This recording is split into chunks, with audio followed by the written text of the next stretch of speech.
What's happening, gents? Right, we are back again for another little repair video. It's again going to be on my Suzuki V Strom 650 2013 plate, and today I'm going to tackle changing the rear pads. Now this is pretty straightforward, to be honest, to change rear pads on this bike, but I thought I'd do a little video just to show you the correct way how to do it. I'm also going to be giving this bike a brake fluid change front and rear, so I don't know if I'm going to feature that in this video. It might be a separate video. And I'm also going to take the front calipers off, take the pads out, and clean up all the front brakes, because I do ride this through all weather. So all the UK, they put copious amount of salt on the roads, and it really does not do the brakes any favours. So I'm going to be doing that also potentially in another video, because it's going to be too long otherwise. So what I'm going to do first, I'm just going to take this little rubber boot off the bleed nipple. I'm going to crack this off and just nip it back up, because I want to push this piston back, and I like to have the bleed nipple loose whilst pushing the piston back, because I don't want to push any old fluid up into the ABS unit, because this bike's got ABS. So first things first, I'm just going to crack that off, nip it back up, and then we can look at getting the pad retaining pin out and the caliper off, because I do need to clean up the piston. You can see there it's filth. You never want to push this piston back to when it's got all that dirt on it. Anyway, I'm going to crack on. So all it is an 8mm spanner. Just going to put that on there, crack it off and just nip it. This is so when I have the caliper off the bike, I don't have to hold the caliper and try and fight against it whilst trying to undo that. So now that's loose but nipped back up, I'm going to take this little pad retaining pin out, but first you have to remove this plug, which is just a flat blade screw, and then it's an Allen socket to remove this pin. I'll just get a flat blade screwdriver, put it in there, and that's cracked off like so. I did use copper grease last time I done these pads, because these plugs can get seized in there. It's only held in with a shallow flat head. So whenever putting these back, you want to clean them up and put copper grease on them.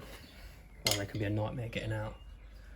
Right, let's get an Allen socket and get that pin out. Right, let's get the pin out. You're only looking at 5mm Allen. I've got a long one, but you can get a short one. Get in there, and you just go in there like so, and crack that off. And this whole pin will wind itself out.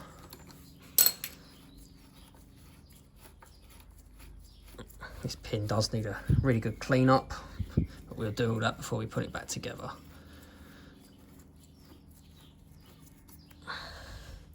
And like so, pin is removed. Now I'm going to get the caliper completely off the bike, or at least loose. Now, pads have dropped down, but that's not an issue. To get the caliper off, just looking at a 12mm, I'm using a ratchet spanner, you can use a socket. And I'm just going to crack this off like that.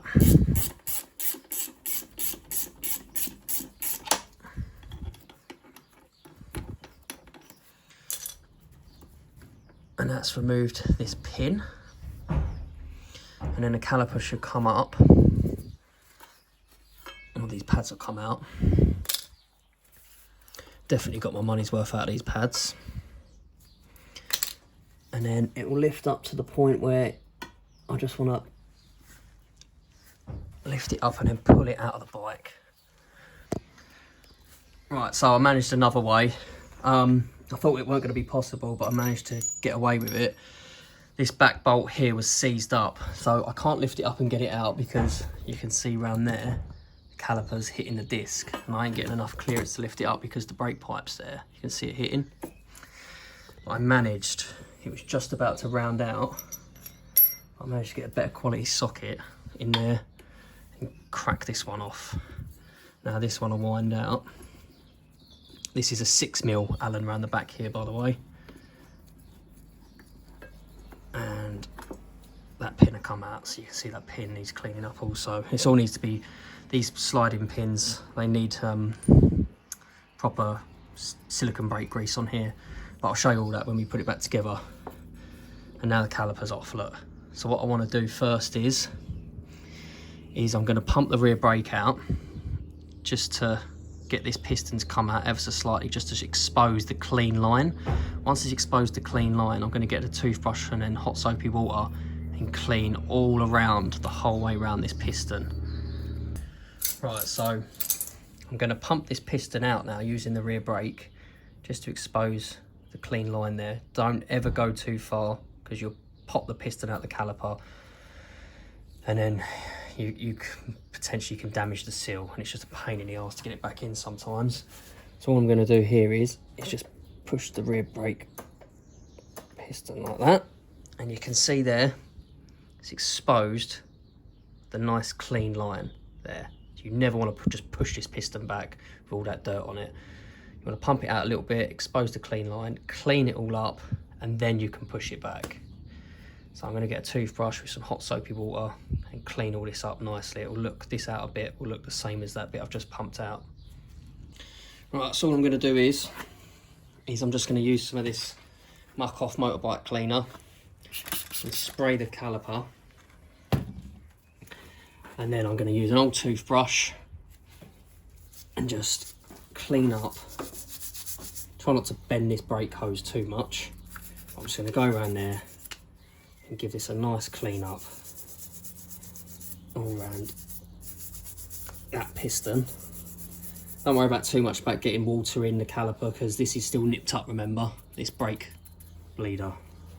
So I'm just going to give this all a clean up, like so. And once that's looking clean, I then can get this piston turned around and then clean the top edge of it. Right, so now I've cleaned up all of this surface here. I want to, there's a bit of a nick there in the piston, but it's only on the very outside, so it shouldn't matter too much. Just a bit of a rough edge there. So what I want to do is I want to turn this piston round now. So I've got a pair of needle nose pliers with some clear fuel line on it. And all I want to do is just grab the piston like that, and then I can turn it around. It sometimes is very tight. Right, so now I've cleaned up all the whole circumference of this piston. To spin it round, you can either get some needle nose pliers with some rubber tubing and just grab hold of it and turn the piston round to get to the top edge, just to give that a clean. Or you can use some grips with some cloth there to protect the piston. When turning it around, you can grab hold of it with the cloth in between. You don't want to scratch it to turn it round. Now, if you find some pitting on this very outer bit of this piston, it isn't too much of an issue, because even if this was to retract fully back, the pressure seal lives in about here, so it isn't going to compromise that too much. Now, if you pump the piston out and then you see some pitting right back here or some damage, that could and will potentially mess up the pressure seal. And like once the dust seal's damaged as well, you're just asking for trouble. Now, when inspecting this caliper, you want to make sure that there's no seal bulged out, because a lot of the time when salt gets between the piston and the dust seal, the salt can actually push the seal out, and this will cause the brakes to bind, sticking caliper, all sorts, and they'll just wear your pads out and then ruin the disc as well, just everything gets too hot. But now that's all cleaned up there, what I can do is I'm going to crack this. I'll put a tube, this ain't focusing that well, is it? Put a tube over the top of this, crack it off, and then I can push this piston back all the way and get that clip out of the top.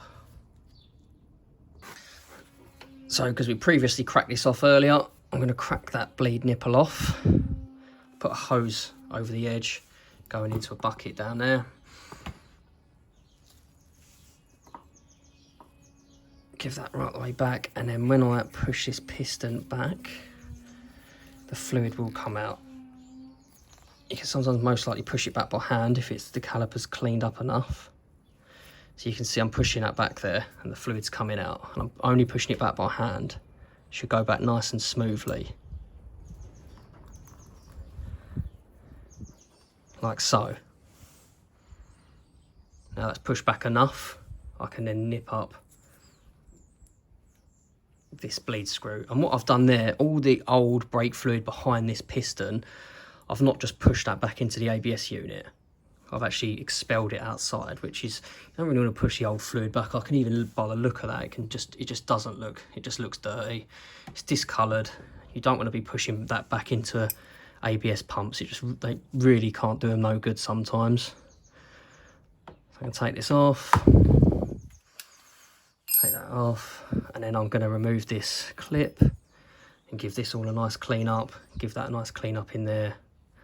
And then we're basically ready for reassembly.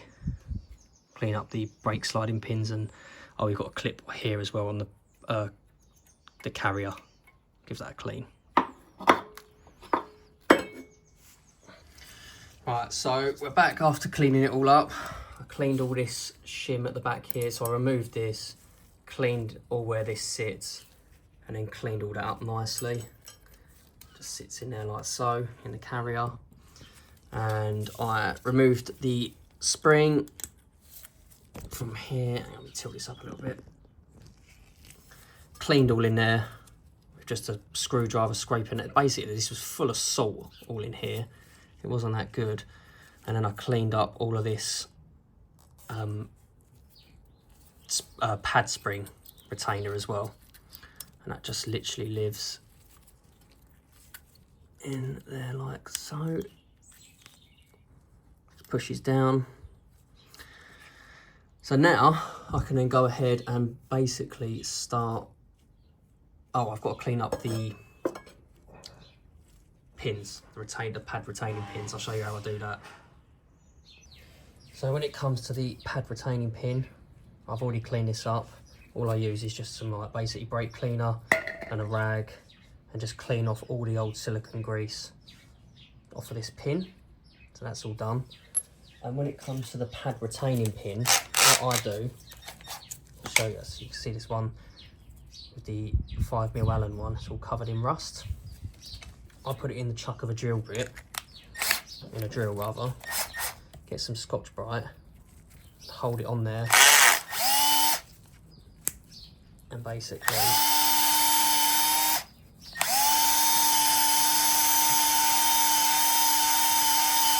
clean it like that. You can see how that's coming up already.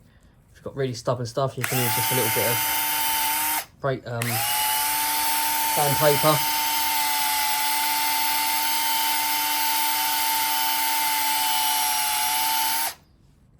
You basically just want it to come up nice and clean, like that.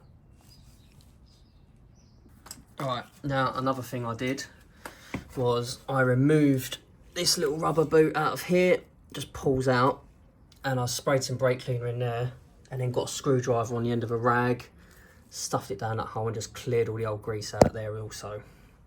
So I can basically start for reassembly now, everything's all cleaned up. Right, another thing I forgot to mention is that I want to take this pin out also, to give it a nice clean up, remove all the old grease and re-grease it. If I can get it out. A bit fiddly. I think I have to lift up this inner part to pull this pin out.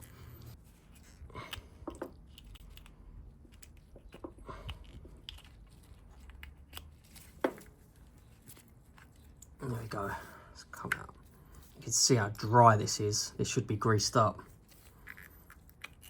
So I'm going to give this a nice little clean up, re-grease it, clean up the inner part of this boot, and I can slide it back in. Right, so now I've cleaned up this pin nicely. What I'm going to do is just I'm going to squirt some grease in this rubber boot. Only use, by the way, brake silicone grease for this. Never put copper slip or any petroleum product in here, because it will make this rubber boot swell, it will deteriorate, and then it will just basically let water in eventually. You'll get a completely seized caliper.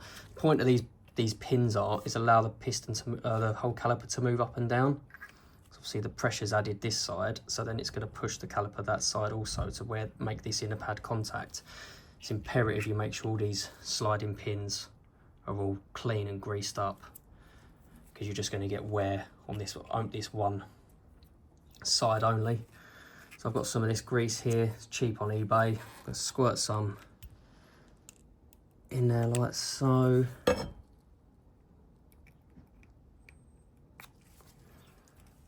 And I'm going to cover this in grease and then just slide it in basically the way it came out.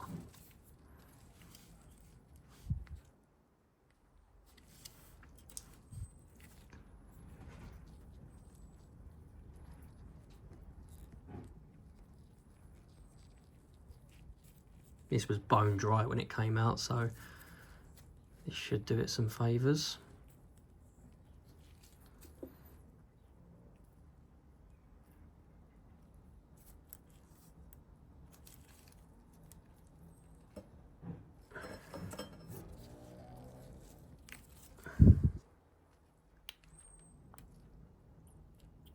Try and push the grease out the other end, but I'll try to pack it in there the best I can.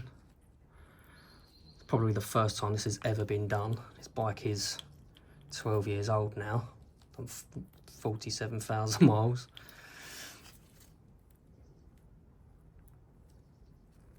It's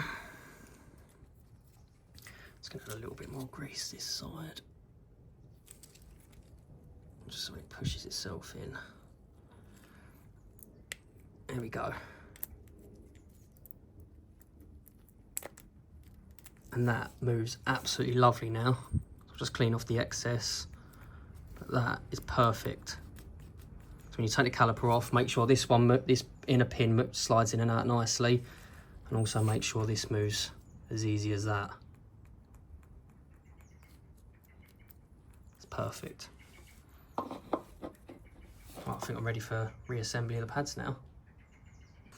Before putting this in, so basically what I've done was, like the other side, I squirted some brake grease in there and put some on there, put that in and just made sure it moves nice and freely, which it does.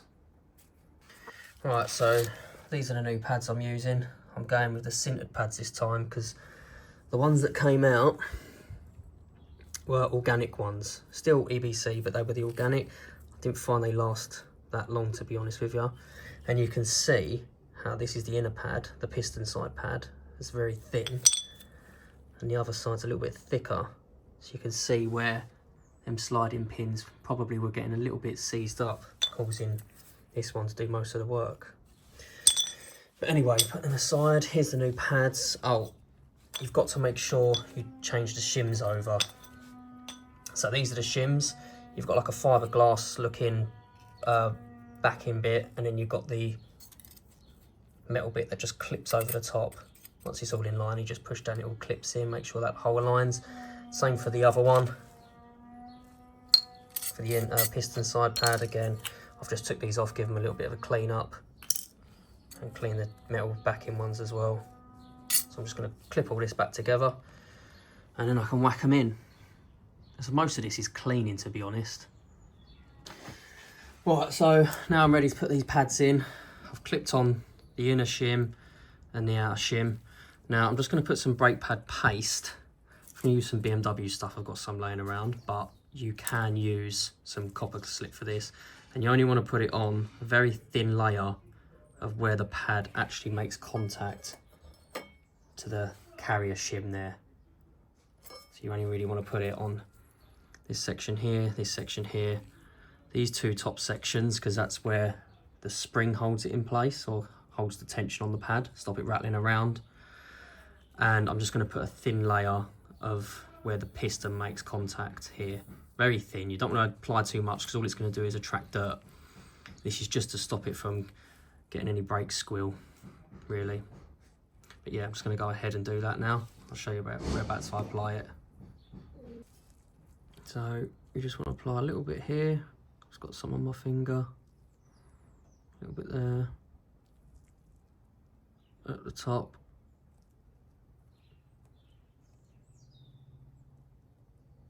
Top of that like that. And I'm just going to put a thin layer of where that piston You can see the mark where it makes contact.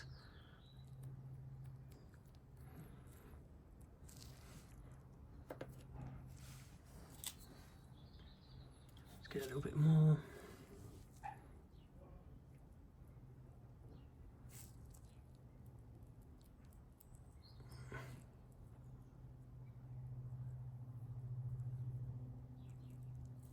Roughly like that. Probably applied too much, but. And then you've got some on the sides here, at the top, and then I can rest this one in place like that. And I'm going to do exactly the same to the other pad. Sections at the back, sections at the top, and just where the actual caliper makes contact, you can see where it's made contact, so just apply a little bit there also. And this is the inner side. Just the contact points. You see some people absolutely cake it, especially on cars, absolutely cake the back end plate of this, and it's no point. It's all it's going to do is just attract so much dirt. It looks terrible after a few runs. You just want to do the points of where it's actually contacting. And obviously make sure none gets on the friction side.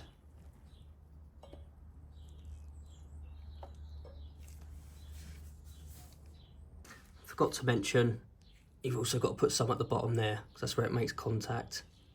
So now everything's cleaned up and greased, it's going to lift over the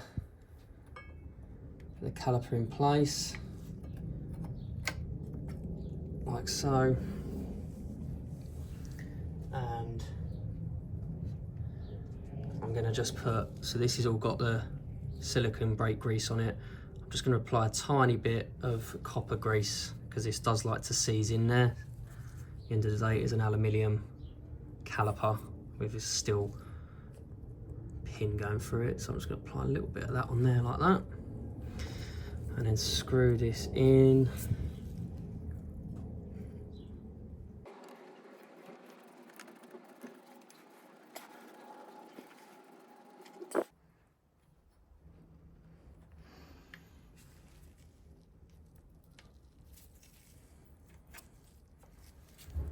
And then what I'm going to do is just lift this inner pad up, lift this up there, and then I can get my nice clean pin. Again, I'm going to apply some some copper grease on here, so it doesn't seize in the next time it needs doing. I'm also going to just apply a thin layer of the brake pad paste on here. Right, so now this is all in line, I can lift this pad up and slot that.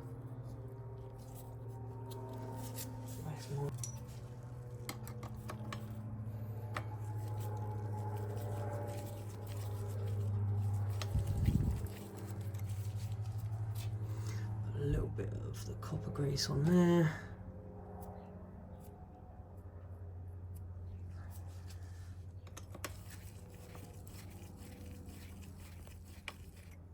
That's good. And now last but not least, I can put the bolt in there. Right, so I've got my other pin that lives in there. Before I do that, I'm just going to apply a little bit of copper slip as well. The repair instruction doesn't say to do this, but it was so tight, and where I ride through this all weathers, I don't want this bolt seizing in there really. To be honest, I could probably do with a little tiny bit on this surface as well, just to stop it getting seized in that bush.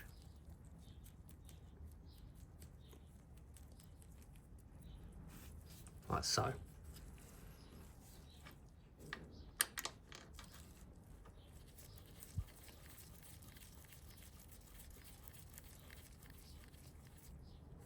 Perfect.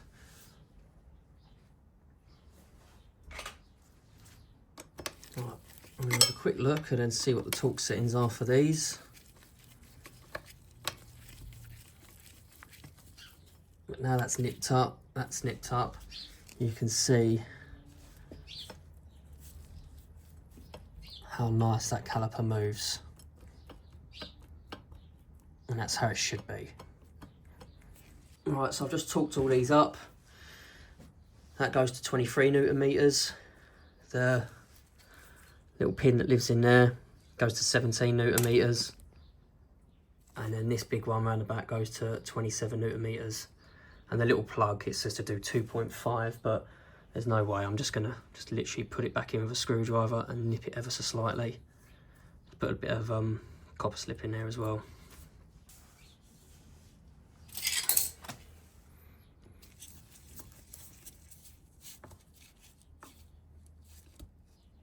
Just nipped it ever so slightly.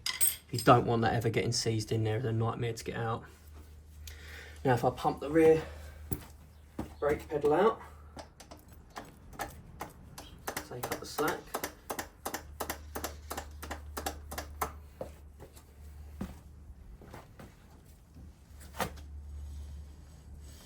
Now she's good as gold. It's not binding at all.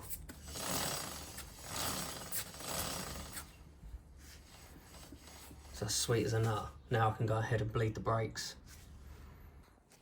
Right, so I hope you enjoyed the video. That's basically the how to change rear pads on a V Strom 650. I'm going to give the disc a nice clean up. Usually I just get that Scotch-Brite, that green pad I used, and then just give it a little rub down, and then she's good to go. Sometimes if you want to, just inspect these holes on the disc, make sure they're not completely clogged up with brake dust. You can just get a drill bit which fits exactly. You don't want to drill the hole out, but you just want to get it just ever so slightly loose, and then just run a drill through there just to clean all the brake dust out. I've done that before. Now what I'm going to do is I'm going to do exactly the same to the front brakes, but I'm not going to film it because I'm in a bit of a rush, and it's exactly the same as the rear really. So what I'm going to do is I'm not going to change the front pads. I'm just going to remove the calipers, remove the pads, clean everything up, all the sliding pins, all the pistons, and then push the calipers back, or the pistons back with the bleed nipple cracked off like I did on the rear. And then I can then go ahead and bleed the front and rear brakes, and then I know that it's all pretty much good to go. It's also good to do this just to inspect the calipers, inspect everything, make sure nothing's worn out, the seals ain't perishing or something like that. But yeah, anyway, hope you enjoyed the video, and I'll see you on the next one, most likely when I go ahead and bleed the brakes. So yeah, cheers lads.